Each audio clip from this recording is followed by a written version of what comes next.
యువనాయకుడు ఉన్నాడంటే సోపతి హలో అమ్మా మీరే కదా మన మాజీ ఎంపీ రాజగోపాల్ అవుతుందా నువ్వుంటా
పేరు లత. ఇది హార్టికల్చర్. యాక్చువల్లీ నేను డిస్ట్రిక్ట్ ఎప్పుడు చేయలేదు, హార్టికల్చర్ ఆఫీసర్గా చేశాను రంగారెడ్డి సంగారెడ్డి జిల్లాలో. తర్వాత అంతా హెడ్ ఆఫీసర్ చేశాను, poly houses and centre of excellence Chirumatla హెడ్గా కూడా చేశాను. ఈ మధ్య కాలంలో నాకు కౌన్సిలింగ్ జగిత్యాలు ఇస్తే రాలేకపోయాను, వెంటనే మళ్ళీ ఇప్పుడు దీంట్లో నుంచి వచ్చాను, జాయిన్ అయ్యాను. సో చాలా ప్రోగ్రెస్ జరిగింది ఆయిల్ పామ్లో కూడా. డెఫినెట్గా నేను నా వంతు కృషి నేను చేస్తాను, నేను హెల్ప్ఫుల్గా ఉంటాను మీ అందరికీ. సో మీ నుంచి కూడా అంతే. ఆయిల్ పామ్ సాగుపై రైతు విజ్ఞాన యాత్ర మరియు శిక్షణ కార్యక్రమానికి ముఖ్య అతిథిగా విచ్చేసినటువంటి మన గౌరవ శాసనసభ్యులు గారు సంజయ్ సార్కి హార్టికల్చర్ డిపార్ట్మెంట్ తరఫున రైతుల తరఫున ధన్యవాదాలు తెలియజేస్తున్నాను సార్. ఈరోజు ముఖ్యంగా ఈ కార్యక్రమం పెట్టడానికి ముఖ్య ఉద్దేశం ఏంటంటే, మనకు 4 సంవత్సరాల కిందట అంటే 2022-23 సంవత్సరంలో ఆయిల్ పామ్ మొట్టమొదటిగా మన జగిత్యాల జిల్లాలో నాటుకోవడం జరిగింది. దాదాపు 2000 మంది రైతులు ఆ సంవత్సరం నాటుకున్నారు. వాళ్ళందరూ కూడా ఈ సంవత్సరము మే జూన్లో కోతకు వస్తుంది పంట. మొట్టమొదటిసారి కాబట్టి రైతులకు అవగాహన లేదు. ఎట్లా హార్వెస్టింగ్ చేయాలి, చేసిన తర్వాత మార్కెటింగ్ ఎట్లా చేస్తారు, మార్కెటింగ్ చేసిన తర్వాత ఫ్యాక్టరీకి పోయినప్పుడు ఫ్యాక్టరీలో ఏ విధంగా దాని నుండి ఆయిల్ తీస్తారు అనే విషయం గురించి ఈ కార్యక్రమం పెట్టడం జరిగింది.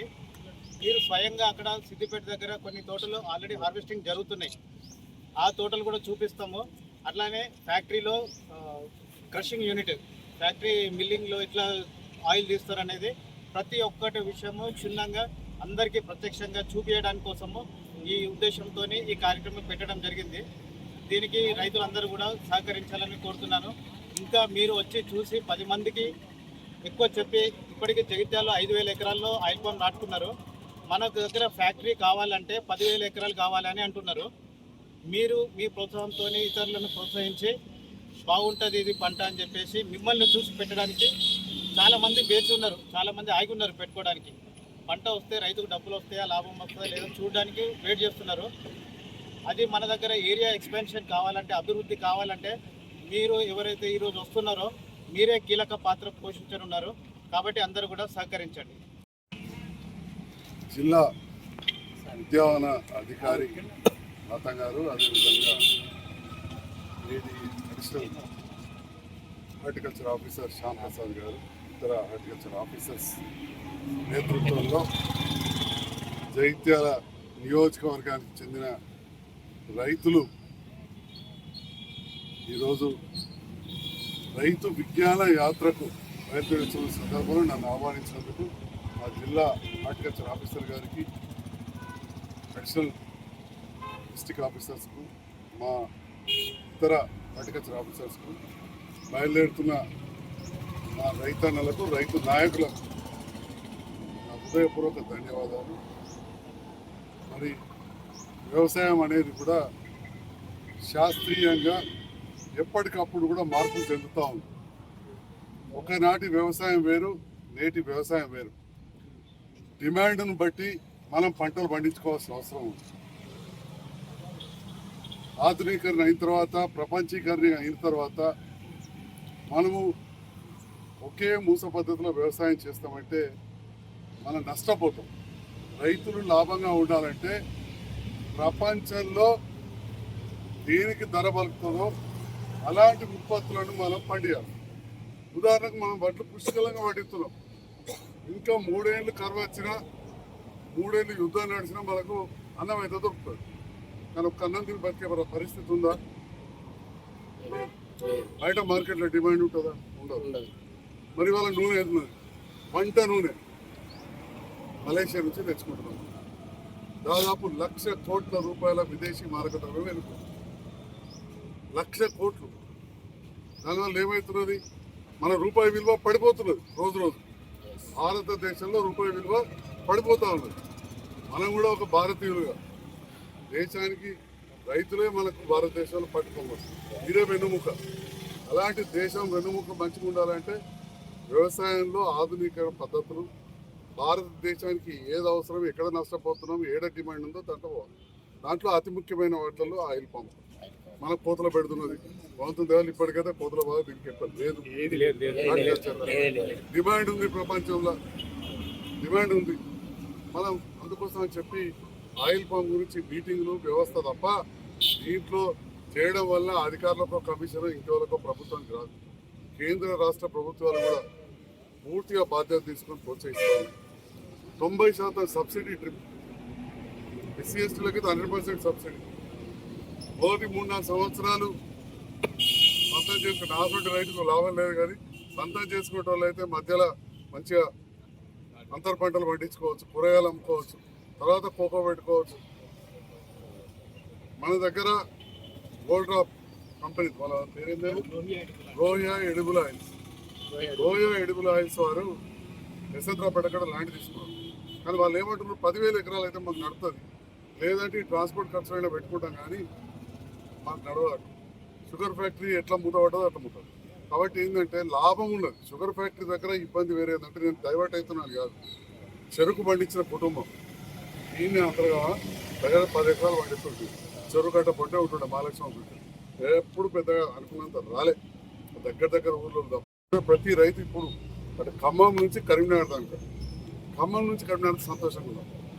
తుమ్మల నాగేశ్వరరావు గారు పెద్ద ఎత్తున ఉన్నది, వారు సంతోషంగా ఉన్నారు.